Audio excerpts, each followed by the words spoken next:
8 pecados que serán comunes en los últimos tiempos, la mayor esperanza de aquellos que han puesto su fe en la salvación que Dios otorga a través de la muerte y resurrección de Jesucristo, es que algún día lo veremos regresar a la tierra en toda su gloria. Por lo tanto, velen, porque no saben a qué hora vendrá su Señor. Estén preparados, porque en una hora que no piensan, vendrá el Hijo del Hombre. Mateo 24, 42 y 44. El Señor continuó diciendo que una característica importante que caracterizará el fin de los tiempos es la abundancia de la iniquidad. Y entonces muchos se ofenderán, se traicionarán mutuamente y se odiarán unos a otros. Se levantarán muchos falsos profetas y engañarán a muchos. Y debido a que la iniquidad se multiplicará, el amor de muchos se enfriará. Mateo 24, 10, 12. Muchas personas se ofenderán por las cosas del reino de Dios, porque irán en contra de sus deseos egoístas. Se levantarán muchos falsos profetas para decir lo que la gente quiere escuchar, no la verdad. Incluso los creyentes fervientes se enfriarán en su caminar con Dios, porque serán constantemente bombardeados con situaciones terribles. El pecado atrapará a muchos, ya que las líneas entre lo correcto y lo incorrecto se volverán muy tenues, signos del comienzo de los últimos tiempos. La mayoría de las personas suelen estar curiosas sobre el futuro y tienen un fuerte deseo de saber qué sucederá a continuación en el mundo que nos rodea. Afortunadamente, mientras estuvo aquí en la tierra, los discípulos de Jesús le preguntaron cuáles serían las señales del fin, y él mencionó algunas. Y mientras estaba sentado en el Monte de los Olivos, los discípulos vinieron a él en privado y le dijeron: «Dinos, ¿cuándo sucederán estas cosas? ¿Y cuál será la señal de tu venida y del fin del mundo?» Y Jesús les respondió: «Tengan cuidado de que nadie los engañe, porque vendrán muchos en mi nombre, diciendo: Yo soy el Cristo, y engañarán a muchos. Y oirán de guerras y rumores de guerras. Vean que no se alarmen, porque todas estas cosas deben suceder, pero aún no es el fin. Porque se levantará nación contra nación y reino contra reino, y habrá hambrunas, pestilencias y terremotos en varios lugares». Mis hermanos, estamos viviendo los últimos días en esta tierra. Quiero resaltarles que todas las profecías ya se están cumpliendo y está llegando el momento del fin. Te pregunto ahora, si hoy fuera el día del arrebato de la iglesia, ¿estás preparado? He decidido liberar para ti mi libro digital, la Biblia de la A a la Z. Es exclusivo de nuestro canal y ya ha ayudado a miles de personas alrededor del mundo a prepararse para ese gran día. Sumérgete ahora mismo en las profundidades de la palabra de Dios y prepárate para ese gran día, descargando ahora este material que enriquecerá tu vida espiritual. No pierdas tiempo, haz clic en el enlace disponible en el primer comentario fijado y descarga inmediatamente.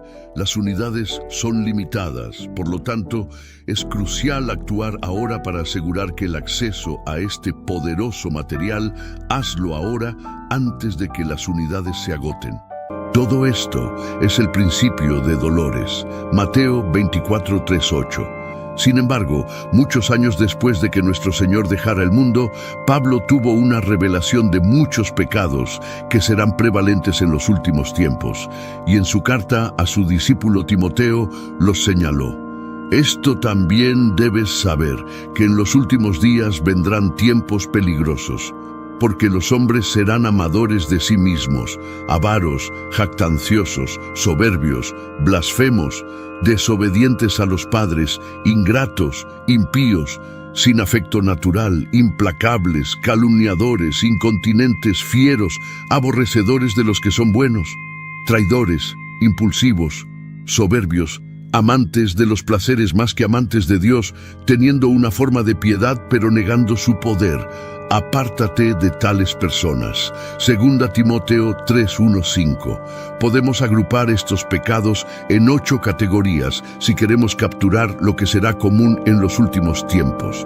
En primer lugar, egoísmo intenso, que incluye codicia, amor propio y placer. El egoísmo es una característica central del diablo. Por eso avivó la contienda contra la autoridad de Dios en el cielo. Todo en lo que se enfocó fue en sí mismo. Porque tú dijiste en tu corazón, subiré al cielo, en lo alto junto a las estrellas de Dios, levantaré mi trono, y en el monte del testimonio me sentaré a los lados del norte, sobre las alturas de las nubes subiré y seré semejante al Altísimo. Isaías 14:13-14. Este egoísmo arraigado fue evidente en la vida del rico insensato, famoso por decidir derrochar toda su riqueza solo en sí mismo. Les refirió también una parábola diciendo, la tierra de un hombre rico había producido mucho, y él pensaba para sí, diciendo, ¿qué haré porque no tengo dónde almacenar mis cosechas? Y digo, esto haré, derribaré mis graneros y edificaré otros más grandes, y allí almacenaré todo mi grano y mis bienes. Y diré a mi alma, alma, tienes muchos bienes almacenados para muchos años. Descansa, come, bebe, regocíjate. Pero Dios le dijo, necio, esta noche te reclaman el alma, y lo que has provisto, ¿de quién será? Lucas 12:16-20. En los últimos tiempos habrá una gran manifestación de comportamiento narcisista, ya que las personas se vuelven extremadamente centradas en sí mismas, relegando la compasión a un segundo plano al estar completamente enfocadas en sí mismas. En segundo lugar, la obstinación y el ensimismamiento, que se refiere a un corazón que ama ser terco. Lamentablemente, la terquedad tiene una manera de desviar a las personas. Una cosa que el Señor no podía soportar de sus hijos al salir de Egipto era su terquedad, a menudo llamados un pueblo de cuello duro.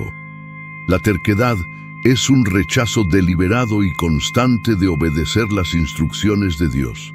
De hecho, el salmista se refiere a las personas tercas como rebeldes y dice que sus espíritus no son fieles a Dios y no son como sus padres. Y que no fueran como sus padres, generación contumaz y rebelde, generación que no dispuso su corazón, ni fue fiel con su espíritu a Dios. Salmos 78:8. En los últimos tiempos, esta rebelión será tan evidente, especialmente a medida que las personas se centren en sus conocimientos o descubrimientos incrementados. Vivirán deliberadamente, de manera independiente de la palabra de Dios. En tercer lugar, la ingratitud. La ingratitud es como un velo húmedo que arruina elementos importantes. La ingratitud es elegir no reconocer nada de lo que Dios ha hecho en nuestras vidas. Esta es una forma peligrosa de vivir porque todos somos productos de su misericordia y fidelidad. No hay nada que tengamos que pueda pagar por la gracia infinita de Dios hacia nosotros. Por lo tanto, le debemos nuestro agradecimiento sincero y genuino, y que la paz de Dios gobierne en vuestros corazones, a la cual asimismo fuisteis llamados en un solo cuerpo, y sed agradecidos. Colosenses 3:15. En todo, dad gracias, porque esta es la voluntad de Dios en Cristo Jesús para con vosotros. 1 Tesalonicenses 5:18. Pero en los últimos tiempos, a las personas les resultará difícil apreciar las cosas tangibles o intangibles que añaden belleza a la vida. Gradualmente, si no tenemos cuidado, una sobreestimación de nuestra personalidad hará que la gratitud se disipe. Cuarto, los despreciadores de los que son buenos. Esto incluye a los traidores y a los impíos. Será un tiempo en el que aquellos que hacen mal parecerán estar en mayoría, pero sabemos que los números no siempre equivalen a la normalidad. El mal tendrá su día, ya que las personas harán lo que crean correcto según sus propios estándares, en lugar de los estándares de su Creador. Las personas que insisten en lo correcto serán escasas y ridiculizadas, lo que llevará a un aumento en la persecución, ya que aquellos que no se conformen con las normas ampliamente aceptadas serán castigados por sus convicciones piadosas. Quinto, los infractores de treguas. La Biblia nos dice que nuestro sí debe ser sí y nuestro no debe ser no, pero al final a muchos les complacerá violar promesas, acuerdos y pactos sin sentir remordimiento. Esto suele ser resultado de la falta de autocontrol. Una parte importante de caminar con Dios es aprender el orden, ya que todo lo hecho por Dios tiene sus tiempos, lugares y estaciones, pero para aquellos que aman el pecado, nada es sagrado, ya que no conocen el valor de la consideración mutua. Sexto, los fanfarrones y los falsos acusadores. Al escribir a los romanos, el apóstol Pablo les advirtió que no pensaran más de sí mismos de lo que realmente son. La humildad es necesaria para cualquiera que quiera tener una gran relación con Dios. Es importante permanecer pequeño a nuestros propios ojos, porque es el secreto para alcanzar grandes alturas en la vida. Sin embargo, en los últimos tiempos, los hombres serán orgullosos, arrogantes y tendrán egos exagerados. Se enfatizará la autoimportancia y aquellos que no caminen en la misma línea serán difamados y falsamente acusados. Séptimo, sin afecto natural. El mayor regalo de Dios para nosotros provino de un lugar de amor, porque de tal manera amó Dios al mundo que ha dado a su Hijo unigénito, para que todo aquel que en Él cree no se pierda, mas tenga vida eterna. Juan 3:16. Y porque Él nos amó primero, nos ordena que nos amemos unos a otros. Este es mi mandamiento, que os améis unos a otros, como yo os he amado. Juan 15:12. Por lo tanto, odiarse mutuamente claramente va en contra de la voluntad de Dios. Lamentablemente, esto será prevalente en los últimos tiempos, ya que las personas comienzan a buscar independencia de Dios y su autoridad sobre sus vidas. Octavo, teniendo una forma de piedad, pero negando su poder. La hipocresía solo nos hará parecer piadosos por fuera, mientras que el pecado y la decadencia se multiplican. En el interior, lo triste será que muchos que cometen pecados seguirán actuando como si fueran hijos de Dios, pero esto será solo en palabras. Las Escrituras dicen que darán la impresión correcta, pero sus corazones realmente estarán lejos de Él. El consejo de Dios para nosotros con respecto a estas personas es huir de ellas. Este consejo es oportuno porque las señales de su venida han comenzado a desplegarse justo ante nuestros ojos, el regreso de un rey. La verdad alegre sobre el fin de la era y el inminente regreso de Cristo es que ha fortalecido a los creyentes durante siglos.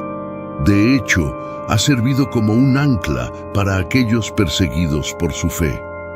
Esta promesa se consolidó después de que Jesús ascendiera al cielo, ya que los ángeles aseguraron a los preocupados discípulos que definitivamente regresaría. Y habiendo dicho estas cosas, viéndolo Helos, fue alzado, y le recibió una nube que le ocultó de sus ojos. Y estando Helos con los ojos puestos en el cielo, entre tanto que él se iba, he aquí se pusieron junto a ellos dos varones con vestiduras blancas, los cuales también les dijeron: varones Galileos, ¿por qué estáis mirando al cielo? Este mismo Jesús que ha sido tomado de vosotros al cielo, así vendrá como le habéis visto ir al cielo. Hechos 1:9-11. Pablo también confirmó que el fin de la era culminará con el regreso de Cristo en su carta a los tesalonicenses. Pero no queremos que ignoréis, hermanos, acerca de los que duermen, para que no os entristezcáis como los otros que no tienen esperanza, porque si creemos que Jesús murió y resucitó, así también traerá Dios con Jesús a los que durmieron en él. Por lo cual os decimos esto en palabra del Señor, que nosotros que vivimos, que habremos quedado hasta la venida del Señor, no precederemos a los que durmieron, porque el Señor mismo, con voz de mando, con voz de arcángel y con trompeta de Dios, descenderá del cielo, y los muertos en Cristo resucitarán primero. Luego nosotros, los que vivimos, los que hayamos quedado, seremos arrebatados juntamente con ellos en las nubes para recibir al Señor en el aire, y así estaremos siempre con el Señor. 1 Tesalonicenses 4, 13, 17. Jesucristo volverá, y eso siempre será una gran noticia para aquellos que creen en Él, porque vendrá a llevarse a aquellos que han confiado en su poder salvador. No importará si están vivos en su regreso o si han dormido en el Señor. No se turbe vuestro corazón. Creed en Dios, creed también en mí. En la casa de mi Padre muchas moradas hay. Si así no fuera, yo os lo hubiera dicho. Voy, pues, a preparar lugar para vosotros. Y si me fuere y os prepararé lugar, vendré otra vez. Y os tomaré a mí mismo, para que donde yo estoy, vosotros también estéis. Juan 14, 1, 3. Esto es lo que comúnmente se conoce como el rapto de los santos. Es el momento para que los verdaderos creyentes se sometan sinceramente al señorío de Jesucristo y confíen activamente en el ministerio del Espíritu Santo, porque el diablo quiere tantas vidas pecaminosas como pueda obtener. Por nuestra cuenta, no podemos resistir las decepciones y los ataques del diablo, pero con la fuerza de Dios prevaleceremos. Debemos prestar atención a la Biblia y vivir diariamente según ella, para no ser vencidos por la astucia del enemigo. Oremos. Padre nuestro, gracias por la gracia que nos trajo salvación y por tus manos que nos mantienen en tu amor. Por favor, susténtanos con tu poder incluso en estos tiempos oscuros y no permitas que el diablo nos supere con sus artimañas. Ayúdanos a no bajar la guardia ni darle espacio para manipular nuestras vidas. Gracias por responder nuestras oraciones en el nombre de Jesús. Amén. Mientras los días pasaban, la expectación entre los creyentes crecía con cada puesta de sol. La promesa del retorno de Cristo se había convertido en un faro de esperanza, guiando a aquellos que enfrentaban desafíos y tribulaciones por su fe. En medio de la oscuridad que envolvía el mundo, un pequeño grupo de seguidores de Cristo se reunía en secreto, compartiendo historias de milagros y fortaleza en tiempos de prueba. Sabían que el regreso del Salvador estaba cerca y que debían permanecer fieles a su llamado, sin importar las adversidades. Mientras tanto, el mundo exterior continuaba su curso, ajeno a la realidad espiritual que se estaba desarrollando. La mayoría de las personas se sumía en sus propios asuntos, atrapadas en las trampas del egoísmo y la indiferencia. El amor se enfriaba y la búsqueda desenfrenada de placeres y deseos egoístas oscurecía la verdadera luz que podía iluminar el camino. Los líderes mundiales, engañados por la ilusión de la autosuficiencia, buscaban soluciones a los problemas globales sin reconocer la necesidad de la guía divina. Las falsas promesas y acuerdos rotos se volvían moneda corriente, mientras la humanidad se adentraba cada vez más en un abismo de tristeza y desesperanza. Entre tanto caos, los seguidores de Cristo mantenían viva la llama de la fe. Recordaban las palabras del Señor sobre los últimos días y se preparaban para lo inevitable. La urgencia de vivir vidas justas y en comunión con Dios se volvía más apremiante con cada atardecer. Las señales del regreso de Cristo se volvían más evidentes, conflictos y rumores de guerras, hambre y pestilencias que asolaban diversas regiones. Sin embargo, el corazón de los creyentes estaba lleno de gozo y esperanza, sabiendo que el Rey de Reyes pronto vendría a restaurar la paz y la justicia en la tierra. La triste realidad de aquellos que despreciaban lo bueno y se entregaban al pecado se volvía más pronunciada. La oscuridad amenazaba con envolver sus almas, pero los fieles se aferraban a la promesa de la luz eterna que vendría con el amanecer de un nuevo reino. En medio de la incertidumbre, un llamado resonaba en el corazón de cada creyente: mantenerse alerta, resistir las tentaciones y permanecer fieles hasta el final. La comunidad cristiana se fortalecía en la oración y la adoración, preparándose espiritualmente para la venida gloriosa del Salvador. La historia se desenvolvía como un emocionante drama cósmico, con los protagonistas enfrentando desafíos sobrenaturales y pruebas de fe. En los corazones de aquellos que esperaban con paciencia se gestaba la certeza de que, más allá de las sombras, la luz eterna estaba a punto de romper el horizonte. Y así, en la penumbra de la noche, la historia de la redención se tejía con cada día que se acercaba al glorioso retorno de Cristo. A medida que el reloj avanzaba implacablemente, los creyentes continuaban su vida cotidiana, pero con una conciencia aguda de que algo extraordinario estaba por suceder. Cada evento, cada cambio en el mundo, se volvía una pieza más del rompecabezas divino que se estaba revelando. En un pequeño rincón del mundo, una anciana llamada Abigail dedicaba sus días a orar fervientemente por su familia y por aquellos que aún no conocían la gracia de Cristo. Su fe inquebrantable servía como faro de esperanza para la comunidad que la rodeaba, y sus palabras de aliento resonaban como un eco de la verdad eterna. Mientras tanto, un joven llamado Lucas, inspirado por las historias de fe que había escuchado desde su infancia, decidió compartir el mensaje de salvación con sus amigos y colegas. A pesar de las miradas incrédulas y las burlas, Lucas perseveró, convencido de que la urgencia de la eternidad superaba cualquier resistencia terrenal. En otro rincón del mundo, una madre soltera llamada María luchaba con las dificultades de la vida cotidiana.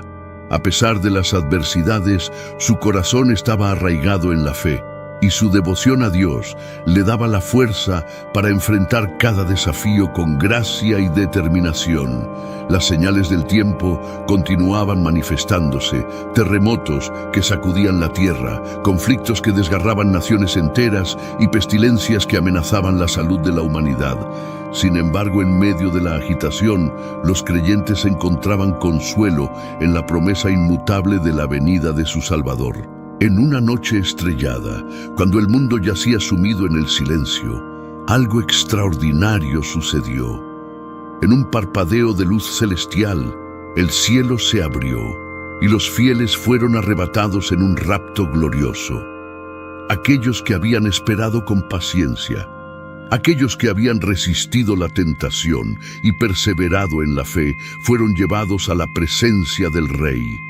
El resto del mundo despertó aturdido por la ausencia de sus seres queridos, sin comprender completamente lo que había ocurrido. La tierra quedó sumida en un profundo silencio, roto solo por el susurro de los vientos y el eco de las escrituras que resonaban en los corazones de aquellos que quedaron atrás.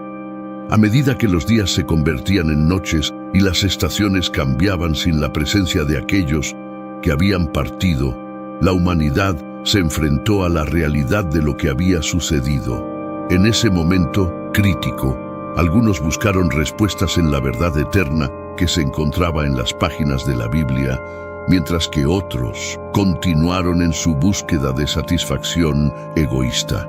La historia de la redención se desplegaba ante sus ojos, un relato de amor divino y elección eterna.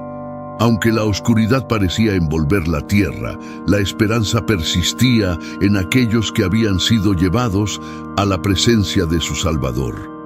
Mientras tanto, en cada rincón del planeta, el mensaje de salvación resonaba como un eco lejano, llamando a aquellos que aún tenían la oportunidad de elegir la luz sobre las tinieblas. Y así, en medio de la incertidumbre y la expectación, la historia continuaba, tejida con hilos de fe, esperanza y la certeza de que un día la luz eterna iluminaría el mundo con la gloria de la venida de Cristo.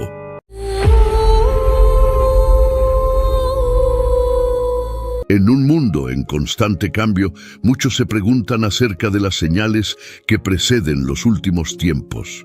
La Biblia, en su infinita sabiduría, nos ofrece indicios. La primera señal es la degeneración del carácter humano. Pablo, en su carta a Timoteo, comienza con una advertencia inusual en las Escrituras. Debes saber que en los últimos días vendrán tiempos difíciles. Esto está escrito en 2 Timoteo 3:1. Esta profecía detallada describe el escenario mundial que precederá al regreso del Señor.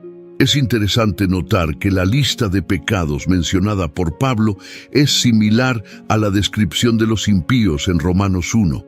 Lo que es aún más sorprendente es que en los últimos días, aquellos que se llaman a sí mismos cristianos mostrarán características similares a las de los paganos en su ferocidad y falta de civilidad.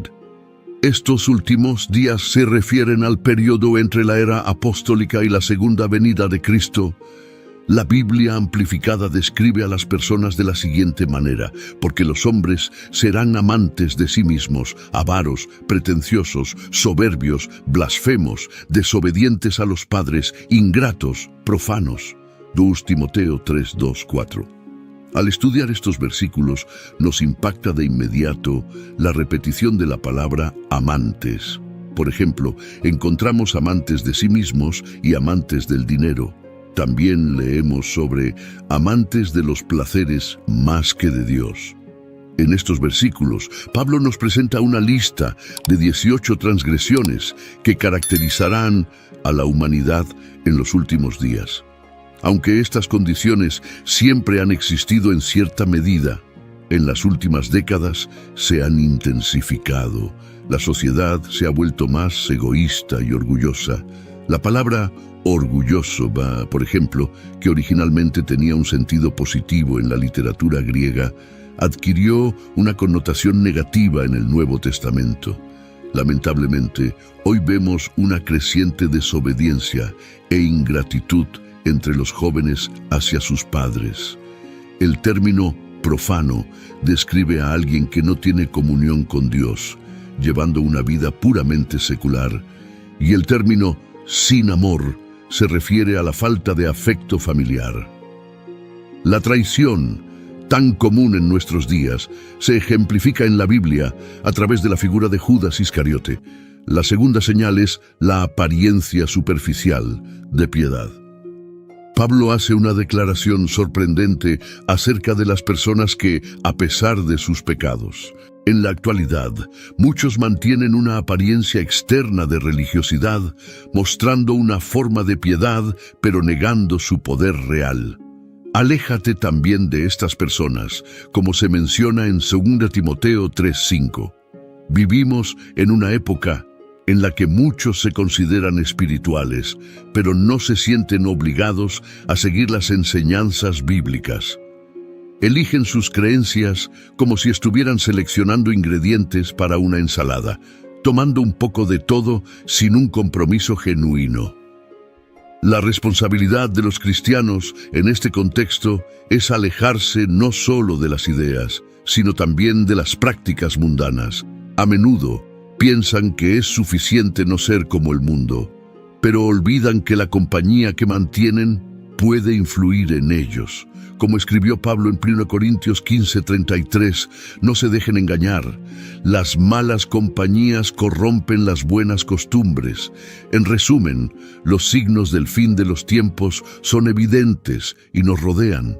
La Biblia, con su sabiduría, nos proporciona las herramientas para reconocerlos y nos guía sobre cómo vivir en medio de ellos. La pregunta es: ¿estamos prestando atención en un mundo donde los valores están en constante redefinición?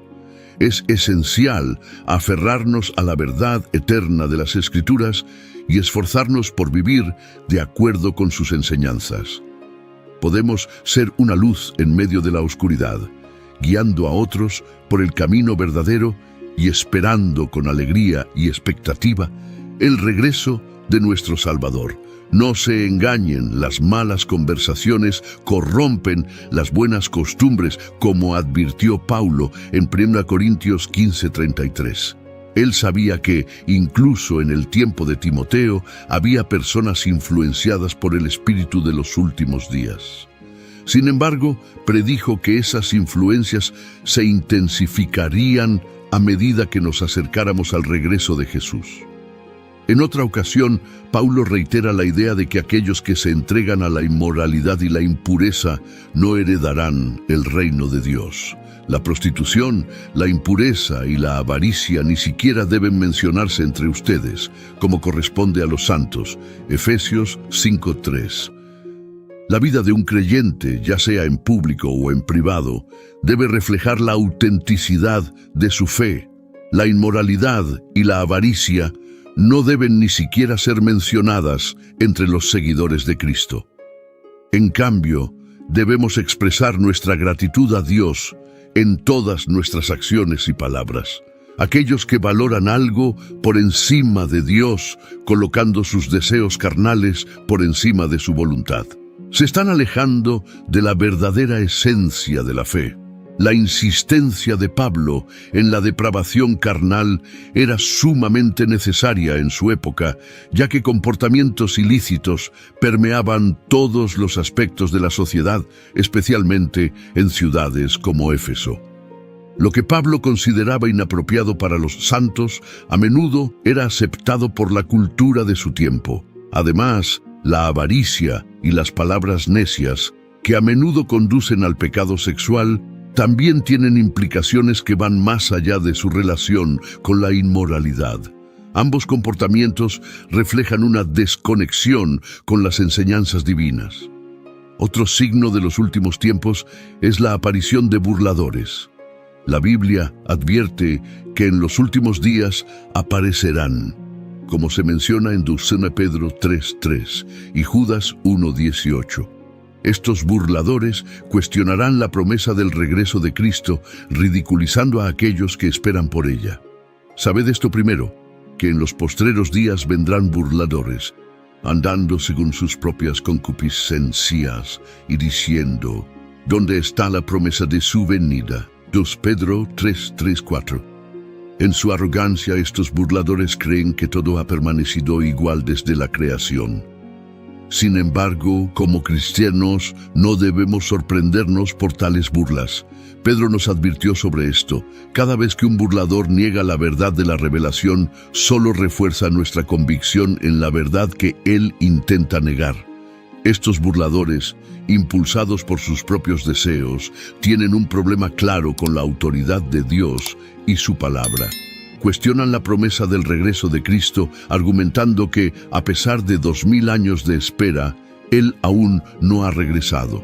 Se aferran a la idea de que todo siempre ha sido como es ahora, negando la intervención divina en la creación y la historia.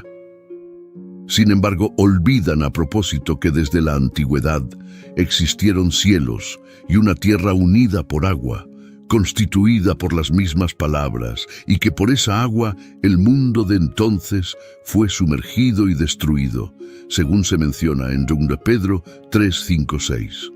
Estos burladores, en su presunción, a menudo olvidan que el mismo Dios que creó el mundo con su palabra también prometió juzgar y destruir a los impíos. La misericordia y paciencia de Dios no deben confundirse con inacción. Él tiene un plan y ese plan se desplegará en el tiempo divinamente designado. Así que, mientras los burladores continúan con sus burlas, nosotros, como creyentes, debemos mantenernos firmes en nuestra fe, confiados en la promesa de Dios y esperando con alegría y expectativa el día en que Él regrese.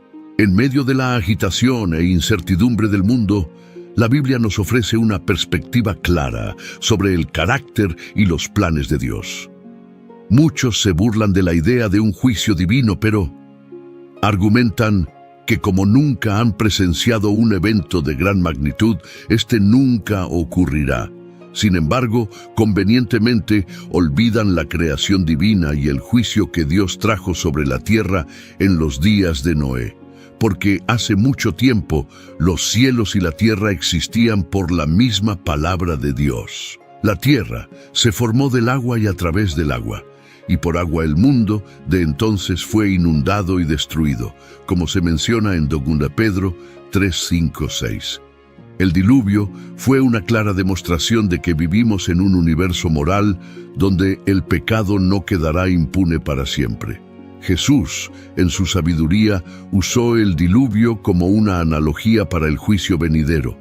Sin embargo, muchos optan por ignorar esta lección. La misma palabra divina que dio origen a la creación y trajo el juicio del diluvio promete un nuevo juicio, esta vez por fuego y no por agua. Esta promesa sirve como un recordatorio constante de que Dios es justo y que la impunidad no durará para siempre. Pero, amados, no ignoréis una cosa, que para el Señor un día es como 1000 años, y 1000 años como un día, según 2 Pedro 3:8. Esta pasaje nos muestra la eternidad de Dios y cómo percibe el tiempo de manera diferente a los seres humanos. Lo que puede parecer una eternidad para nosotros es apenas un momento para Dios. La aparente demora de Dios en cumplir sus promesas no es una señal de renuencia o olvido. Al contrario, es una manifestación de su paciencia y misericordia, dándole a todos la oportunidad de arrepentirse. El Señor no tarda en cumplir su promesa, aunque algunos la consideren tardanza, sino que es paciente para con vosotros, no queriendo que nadie perezca, sino que todos procedan al arrepentimiento, como se afirma en 2 Pedro 3:9. La perspectiva divina del tiempo difiere de la nuestra. Para Dios, un día puede ser como 1000 años y 1000 años como un día. Esta visión eterna del tiempo nos recuerda que Dios opera en un cronograma que va más allá de nuestra comprensión finita. La paciencia de Dios no debe interpretarse como inacción.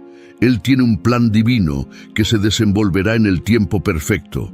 Muchos cristianos, al mirar hacia atrás en sus vidas, sienten gratitud porque Jesús no haya regresado antes, reconociendo la misericordia de Dios al permitirles más tiempo para crecer y madurar en su fe. La esencia del corazón de Dios se revela en Ezequiel 33:11, cuando dice que no desea que ninguno de los pequeños se pierda, mostrando así su deseo de que todos se vuelvan hacia Él y vivan. Sin embargo, la Biblia también nos advierte que el día del Señor vendrá como ladrón en la noche, como se menciona en 2 Pedro 3:10. La segunda venida de Jesús será inesperada y tomará a muchos por sorpresa. El mundo será transformado y aquellos que no estén preparados serán tomados por sorpresa.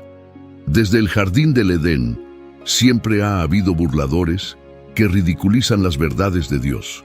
Tanto Pedro como Judas advirtieron sobre falsos maestros que intentaban desviar a otros de la verdad. Estos burladores, en su arrogancia, niegan las verdades de las Escrituras y llevan a otros por el camino del error. La palabra de Dios nos insta a estar alerta y preparados, sin dejarnos engañar por aquellos que se burlan y rechazan la verdad divina. En su lugar debemos aferrarnos firmemente a las promesas de Dios, esperando con expectación y alegría el día en que Él regresará y establecerá su reino eterno. Desde los albores de la humanidad, Satanás ha utilizado la burla como una herramienta para sembrar la duda en el corazón del hombre. ¿Realmente dijo Dios eso? Susurró a Eva en el jardín del Edén, sembrando la semilla de la desconfianza. La historia de Noé es un poderoso testimonio de esta realidad. Mientras construía el arca, muchos se burlaban de su fe y obediencia a Dios. El Señor vio que la maldad del hombre crecía en la tierra y que todos los pensamientos de su corazón eran solo malvados, como se relata en Génesis 6:5. Este versículo describe un mundo en el que la humanidad se había alejado tanto de Dios que lamentó haberlos creado. Sin embargo, en medio de esta depravación, Noé encontró gracia ante los ojos del Señor. La construcción del arca por parte de Noé no fue solo un acto de obediencia, sino también una condena al mundo que lo rodeaba. Se convirtió en un testimonio vivo de la justicia venidera y su fe quedó registrada en Hebreos 11:7 como un ejemplo para todos nosotros. La burla y el desprecio por los mensajeros de Dios no son nuevos. A lo largo de la historia bíblica, vemos a profetas y mensajeros siendo ridiculizados y rechazados. En Salmos 1 se nos advierte sobre las compañías que elegimos, instándonos a no seguir el consejo de los impíos, ni unirnos a los burladores. En su epístola, Judas describe a los burladores de los últimos días como aquellos que causan divisiones y siguen sus pasiones impías. En un mundo donde la verdad es relativa y la moralidad es fluida, aquellos que se aferran a la verdad bíblica son frecuentemente objeto de burla. Sin embargo, Judas nos recuerda estar preparados para esta burla, para que no seamos sorprendidos. La creciente ola de escepticismo y burla que vemos hoy puede atribuirse a una serie de factores. El rechazo de la Biblia y los valores morales tradicionales ha llevado a una pérdida del sentido del bien y el mal. En tal clima, aquellos que afirman conocer la verdad son a menudo objeto de burla. Sin embargo, para aquellos que confían en Dios, el futuro no es una fuente de ansiedad, sino de esperanza y expectación. Se visten de fuerza y dignidad y sonríen ante el futuro. Proverbios 31:25. Este pasaje nos recuerda que, independientemente de las circunstancias, podemos encarar el futuro con confianza cuando nuestra fe está puesta en Dios. La Biblia, como revelación divina para la humanidad, nos proporciona una visión clara de qué esperar en el futuro. Dios, en su omnisciencia, ya ha trazado el curso de los eventos futuros, y cuando la Biblia habla sobre lo que ocurrirá, podemos confiar plenamente en ella.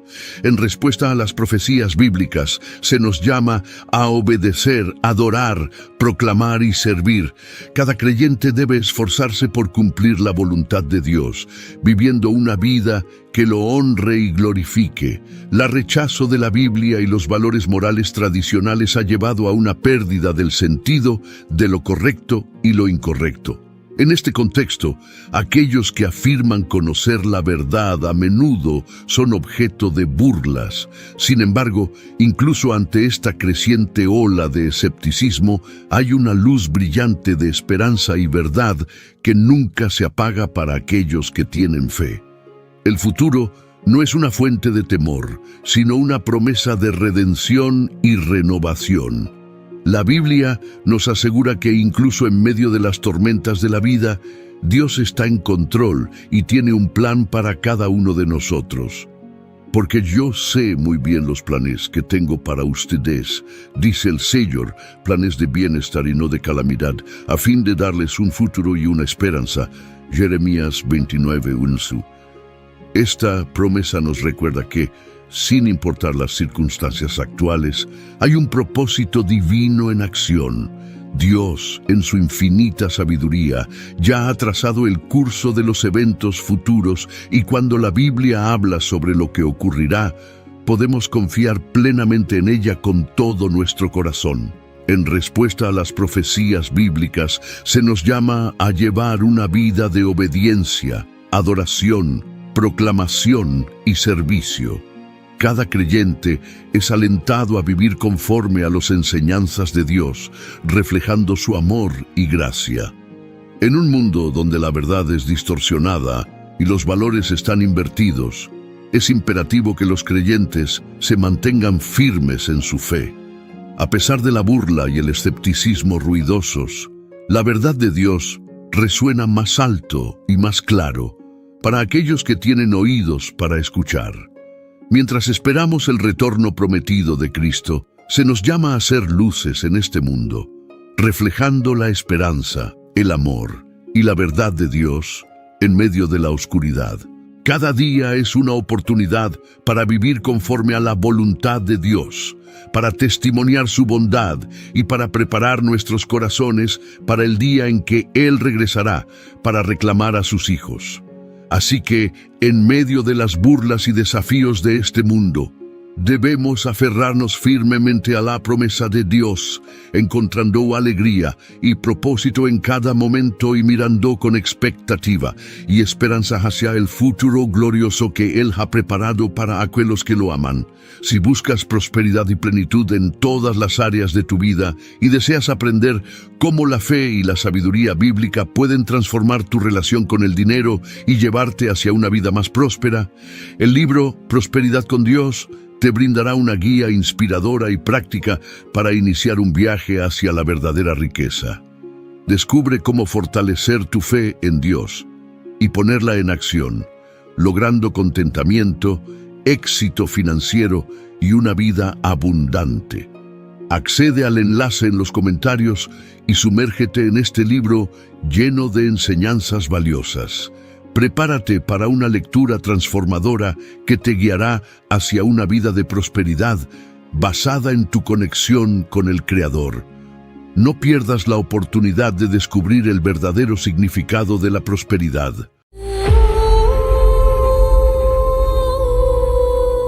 El árbol de la vida en Génesis, introducido por primera vez en el jardín del Edén, se erige como un símbolo central y misterioso en el libro de Génesis.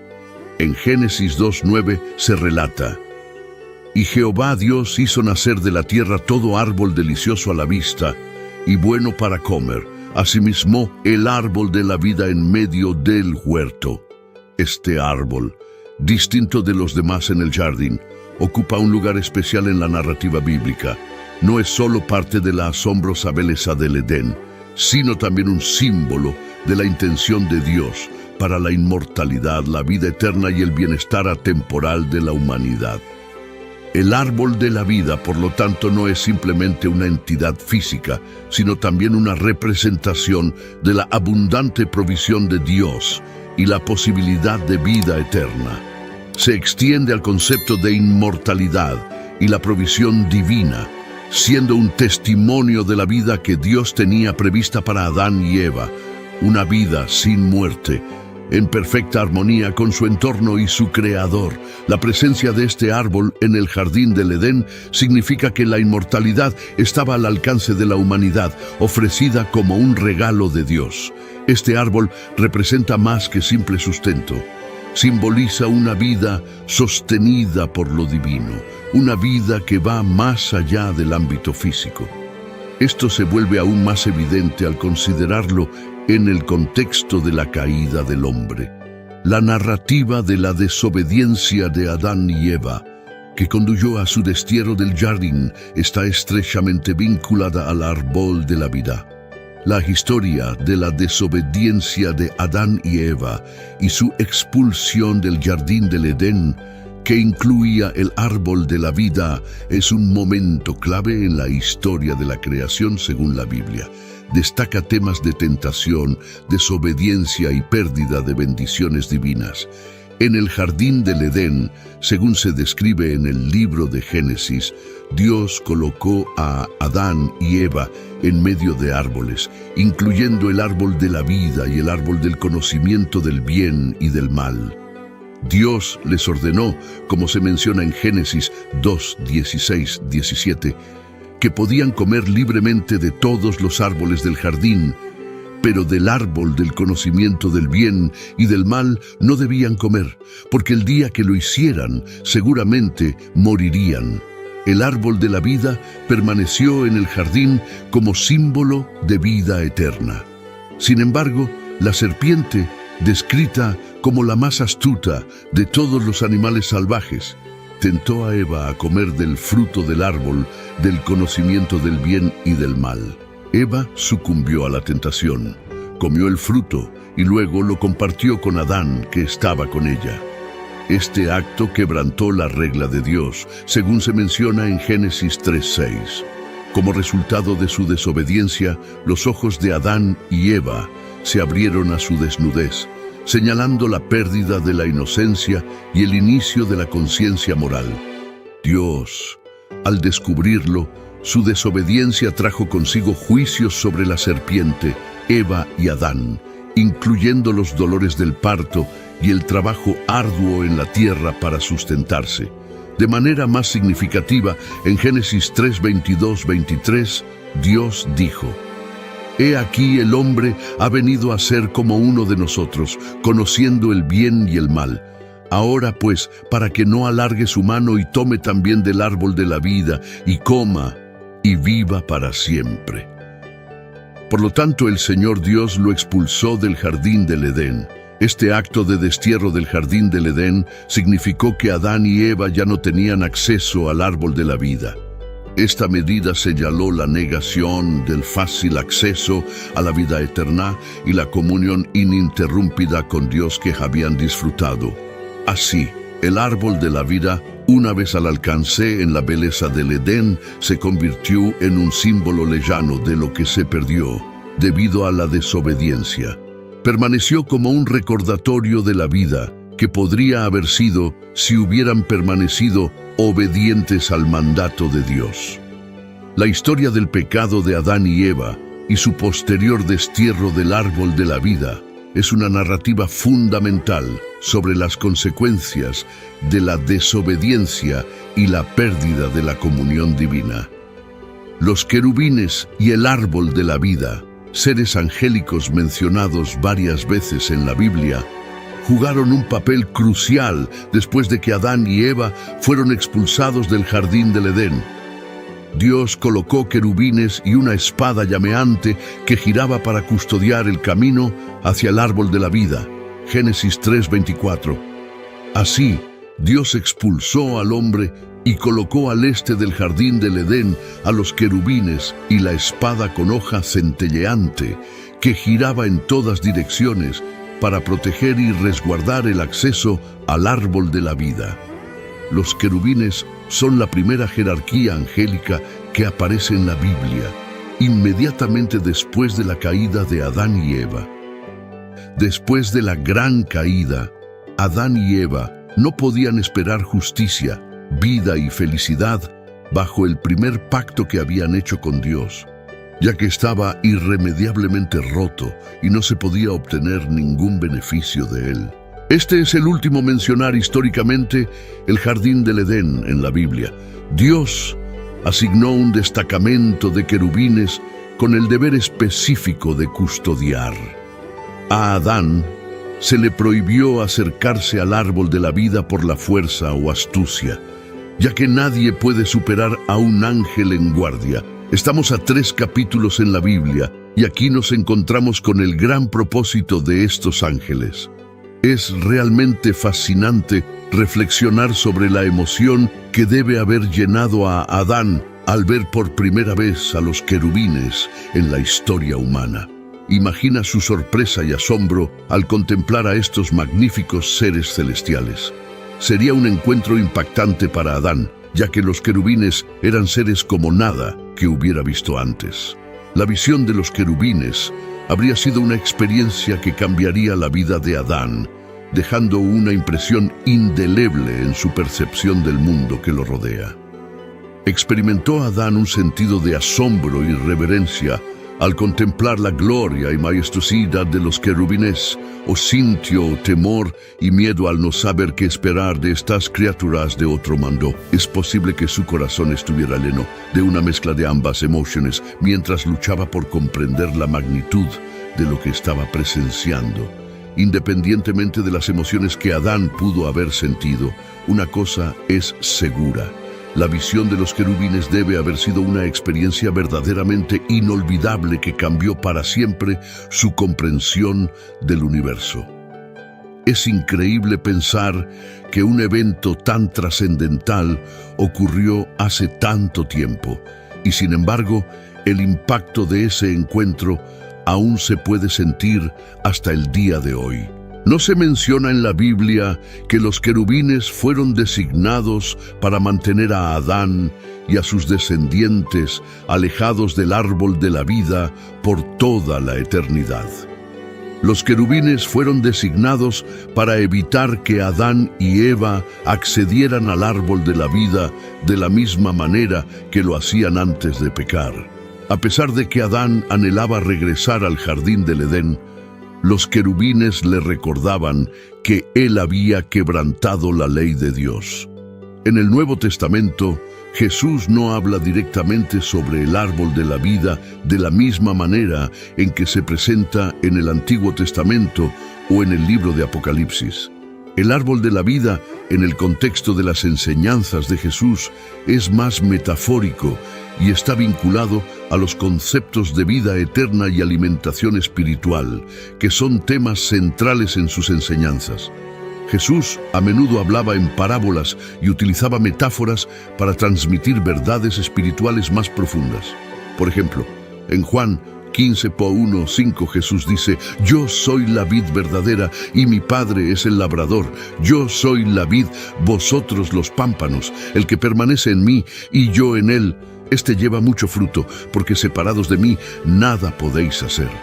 Aquí, la imagen de la vid y las ramas se puede ver como similar al árbol de la vida, enfatizando la importancia de permanecer conectado a Jesús para el sustento espiritual y la vida.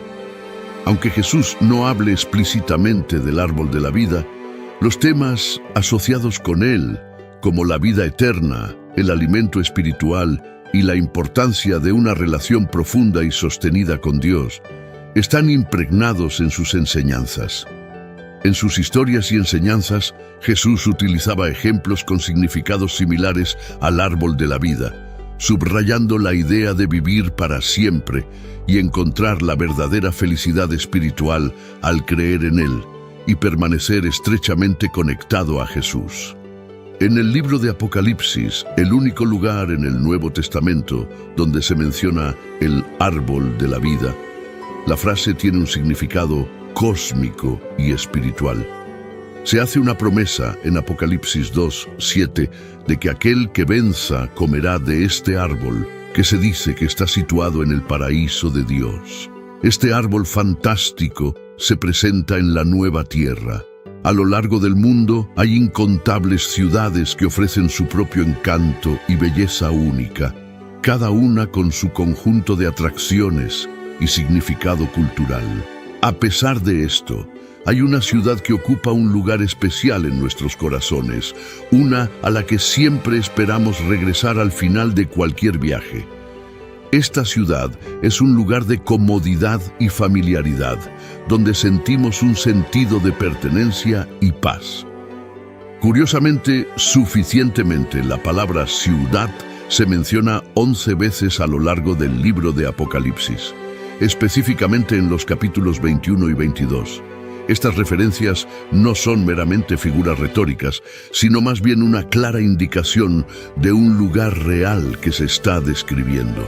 Esta ciudad es donde Dios y su pueblo coexistirán en perfecta armonía y unidad, libres de todas las formas de mal y sufrimiento.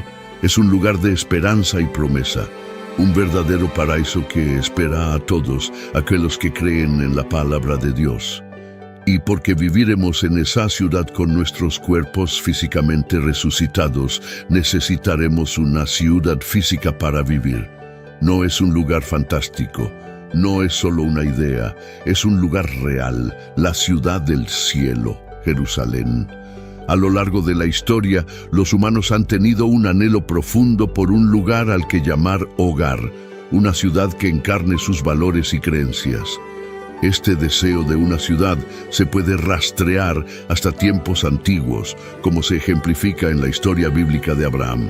En el capítulo 11 del libro de Hebreos, aprendemos sobre la búsqueda de Abraham de una ciudad cuyo constructor y hacedor era Dios.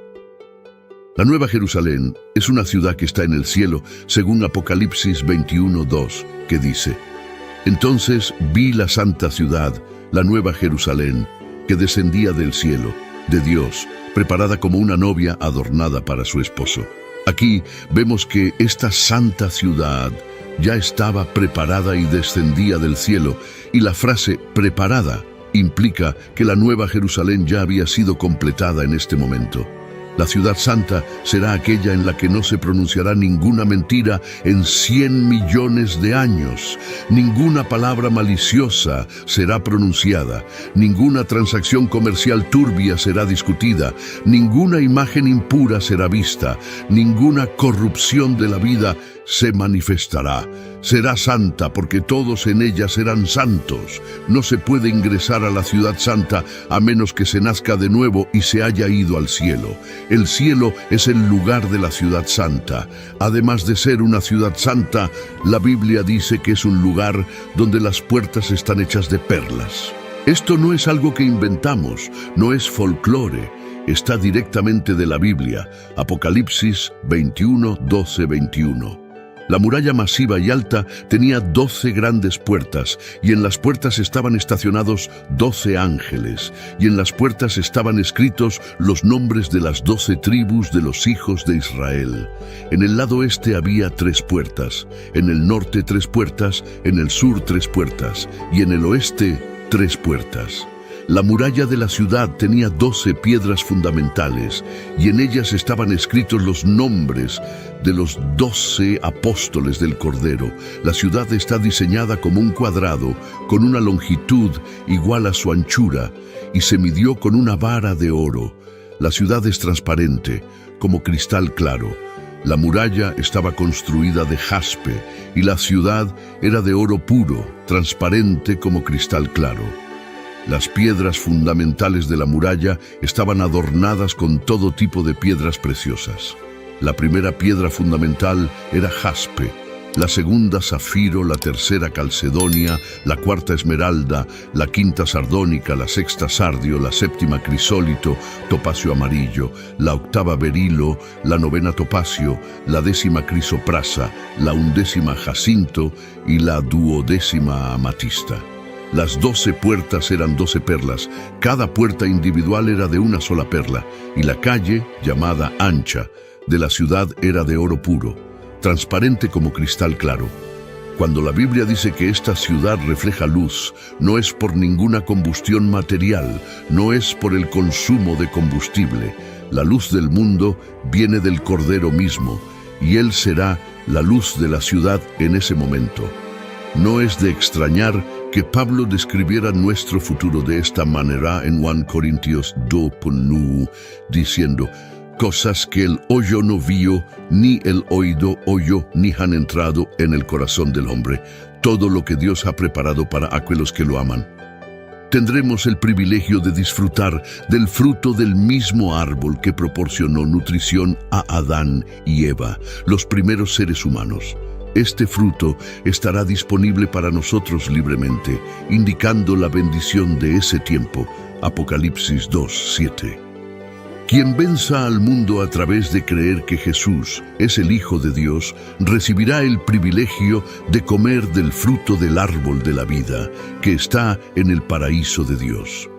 En Apocalipsis 22:1-2 se representa el árbol de la vida en la visión de la Nueva Jerusalén, y el pasaje dice: luego el ángel me mostró el río de agua de vida, resplandeciente como cristal claro, fluyendo desde el trono de Dios y del Cordero por en medio de la gran calle de la ciudad.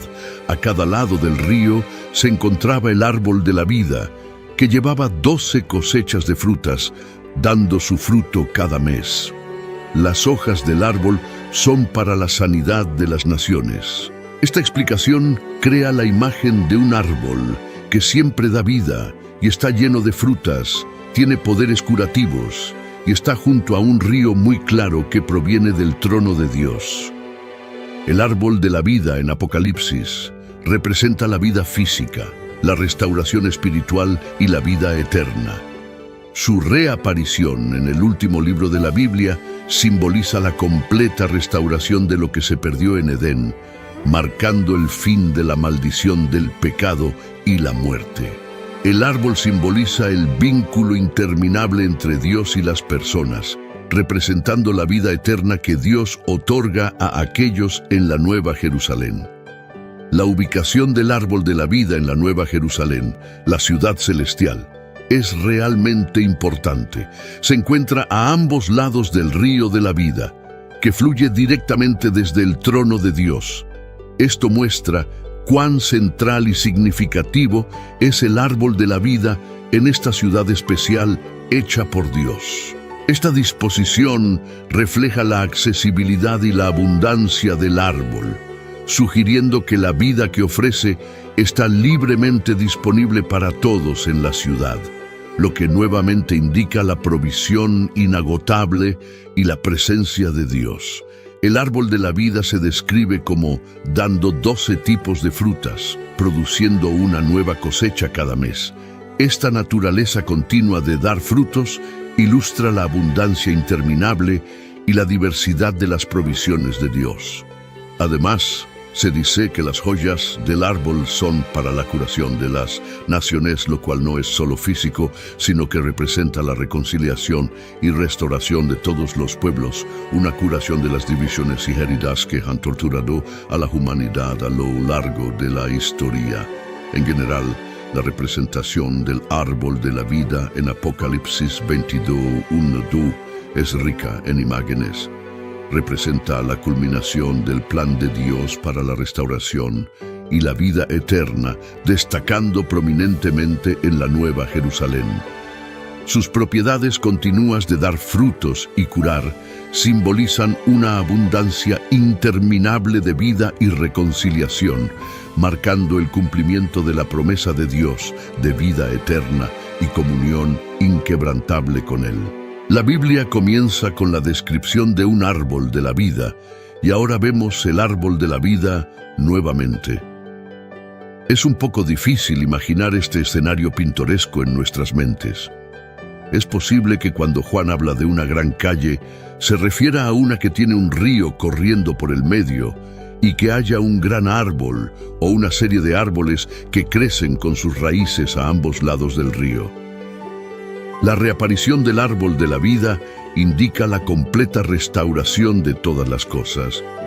Las hojas del árbol eran para la curación de las naciones y la palabra curación en griego es deran, de donde obtenemos la palabra inglesa terapéutica. La palabra griega se translitera casi directamente al inglés. En el estado eterno, la maldición ya no existirá, el acceso al árbol de la vida será restaurado y la oscuridad desaparecerá para siempre. Edén será restaurado en el cielo. No habrá más maldición desde la caída.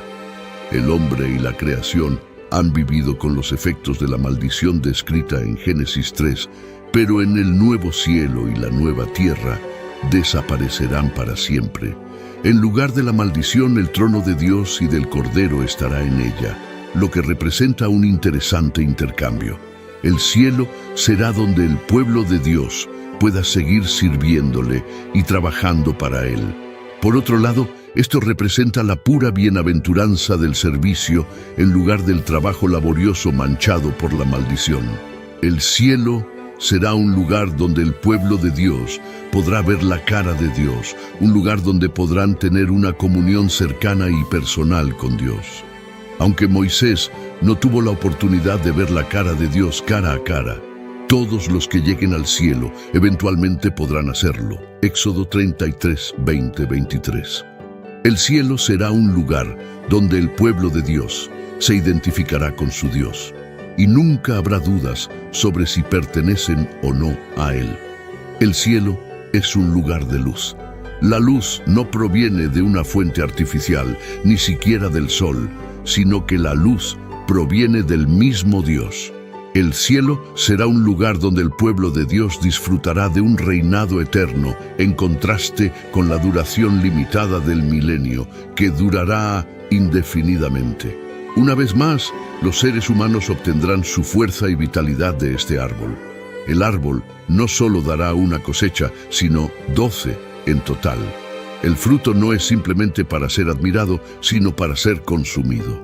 Por tercera vez en Apocalipsis, en los capítulos 21-22, a los habitantes de la nueva tierra se les llama naciones.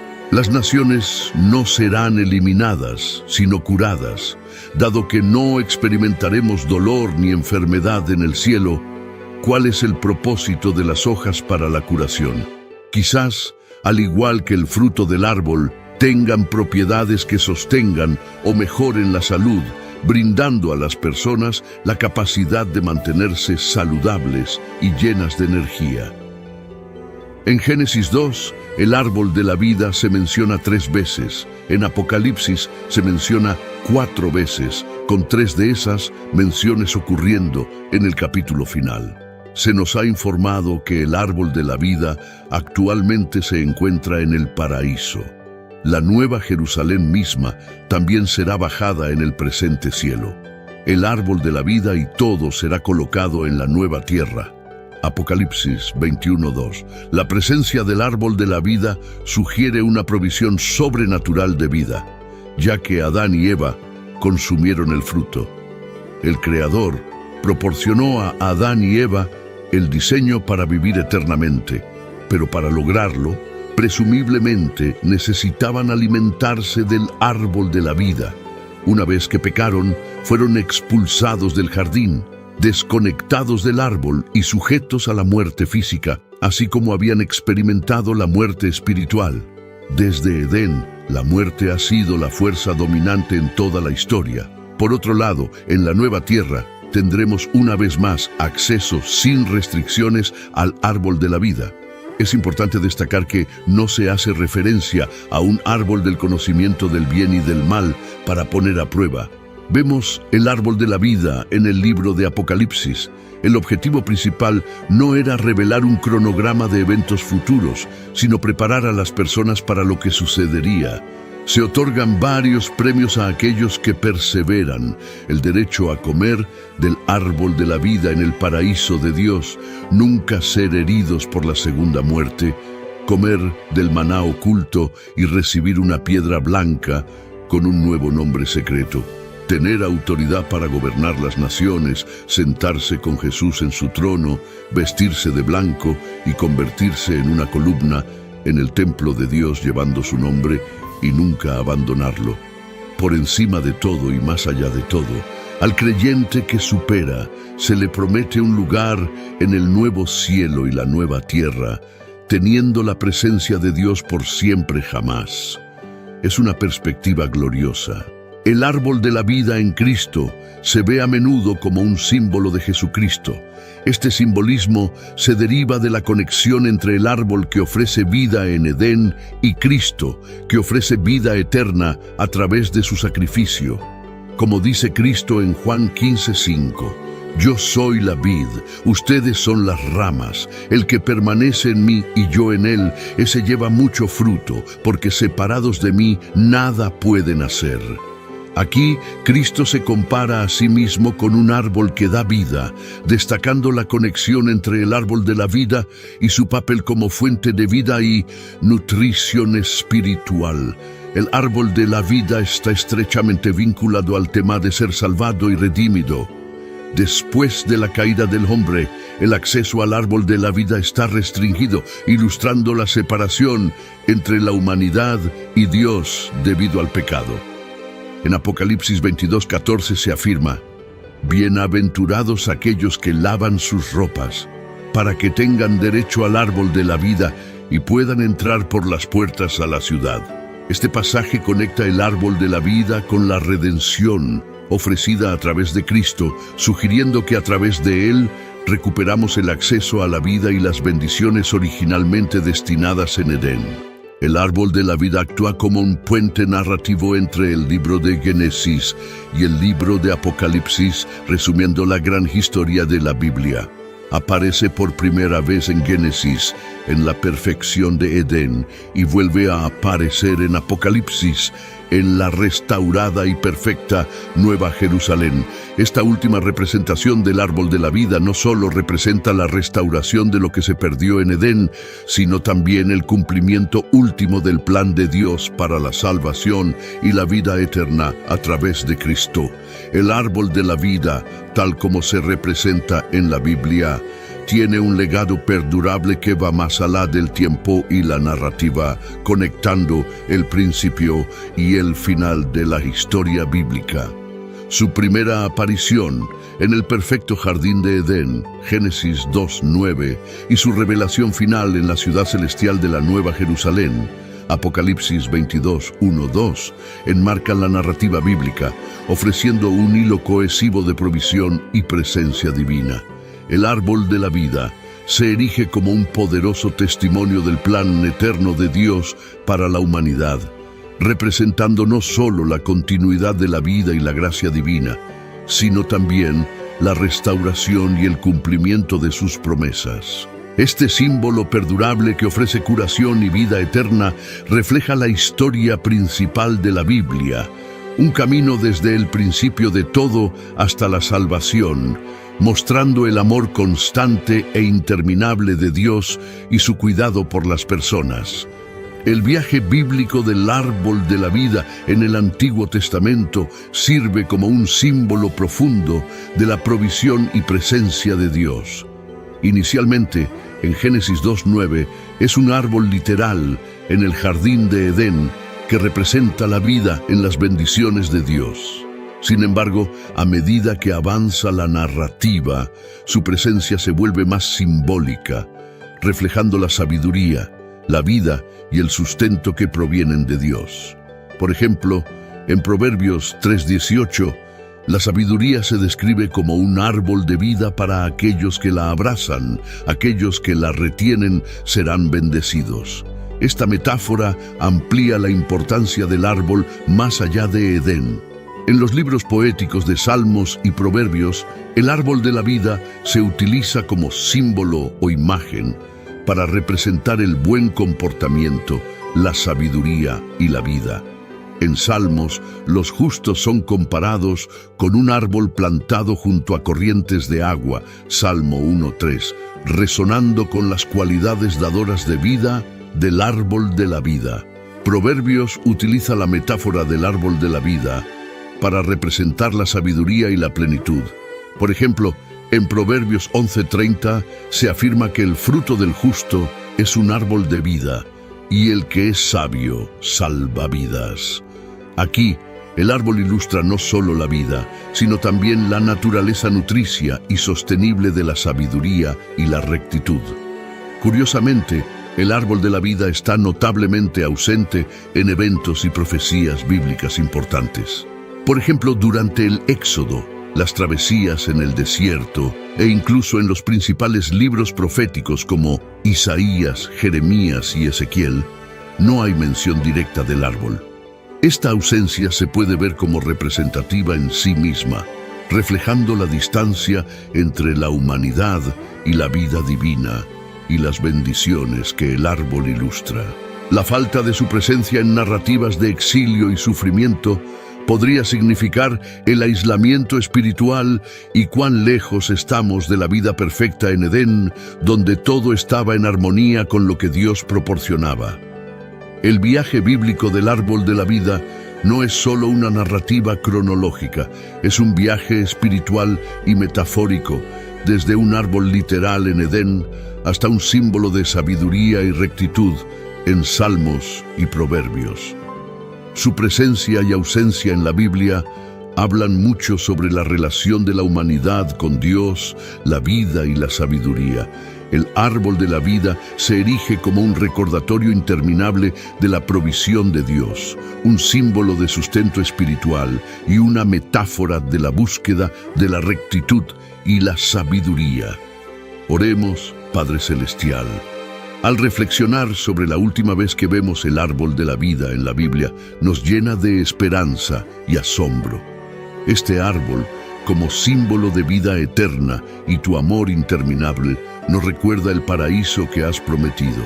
Oramos por cada persona reunida aquí, para que nuestras vidas sean nutridas por tu gracia, al igual que las hojas del árbol de la vida ofrecen sanidad a las naciones.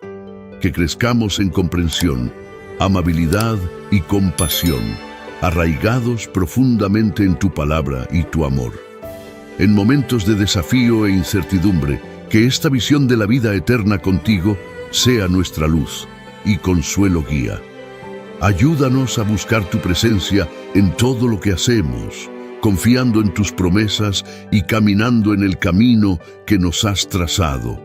Guíanos en nuestra vida y cuando llegue nuestro momento, llévanos al jardín eterno, donde el árbol de la vida brilla como señal de tu paz y felicidad interminables.